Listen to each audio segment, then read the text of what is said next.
ගහන අවුවේ රිවර්ස්ටර්න් ඇවිල්ලා තියෙනවද?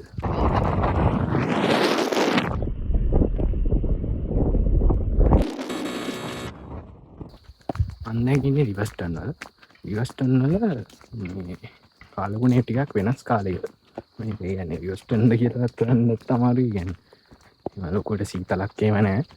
අනිකරම පොළොන්නරුව වගේම තමයි මේ දවස්වල රිවර්ස්ටර්න් ආරම අවුවයි. ඒ වගේ අවුව දවස් වලට නම් රිවර්ස්ටර්න් එන්න හිතන්නවත් එපා. මේ එදා බොහොම අමාරුවෙන් ගත්ත ක්ලිප් ටිකක් අවුව වහිනකන් ඉඳලා ටිකක් හවස් වෙනකන් ඉඳලා තමයි ওই ටික ගත්තේ.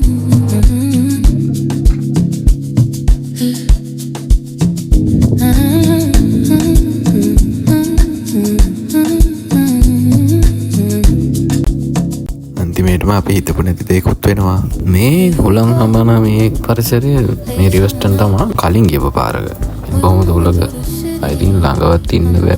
ඒ හුලකට යන්න උනත් පුළුවන්. දැන් නම් එහෙම නෑ මේ දවස්වල රිවර්ස්ටර්න් යනවා නම් අනිවාර්යෙන්. මේ පැත්තට ආවේනික කාලගුණේ තියෙන දවස් බලලා යන්න දැනගන්න ඕනේ. ඕනෙම දවසක යනවා නම් උදේ හරි හවස හරි යන්න. මම අන්තිමේටම ගියපු පාර මට 1 මීටර රුණේම නෑ. ඉතින් ඒකයි මුල් ටිකටත් ඒක ඇල්ලම දැම්මේ. අපි ඊළඟට යන්න ඕනේ කොහෙටද කියලා. ඊළඟට මොන වගේ වීඩියෝක්ද අපි ගේන්න ඕනේ කියලා කමෙන්ට් කරන්න පුළුවන් කට්ටියට. අපි නගින්න දාන ඉන්නවා චැලෙන්ජ් වීඩියෝස් දාන්න පුළුවන් කමෙන්ට් කරන්න.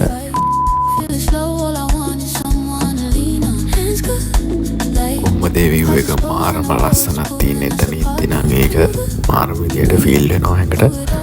මාරම නිදහසක් දැනෙන්නේ එතන ඉතින් ඉතින් මම 3-4 පාරම ගිහිල්ලා තියෙනවා. කොච්චර ගියත් එපා වෙන්නේ නැති තැනක් තමයි රිවර්ස්ටර්න් කියන්නේ. ඔයාගේ රිවර්ස්ටර්න් අත්දැකීමත් කමෙන්ට් කරගෙන යන්න. මම කිව්වේ අවසානයේදී හිතපු නැති දෙයක් වෙනවා කියලා. ඒ තමයි හිටපු ගමන් කාලෙකනේ වෙනස් වෙන්න පුළුවන්. ඒ හින්දා ඉතින් රෙඩි පිට යන්න ඕනේ තේමෙනවා ෆෝන් එකම ඉතින් වීඩියෝ ගන්න බෑ. ඔතනදී මට උනේත් ඒකම තමයි.